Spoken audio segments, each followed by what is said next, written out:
My bike died. I don't know if it's head gasket. I don't know if it's middle of freaking nowhere. So how will Tom get his broken bike home from the middle of freaking nowhere? Jesus Christ, the helicopter just came.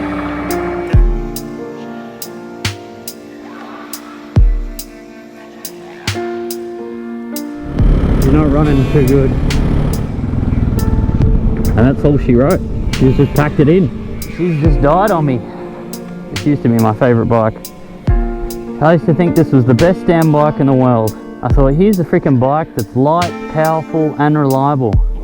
It's everything you could ever want. You want it to be light, you want it to be reliable, and you want it to be powerful. And you could never really get all those three things. And the 690 I think was the closest thing. I mean, I got a WR250, which is reliable and light, but frick it's slow. You got Nerb's bike, which is reliable, powerful, but frick it's heavy. Alright, let's see how this goes.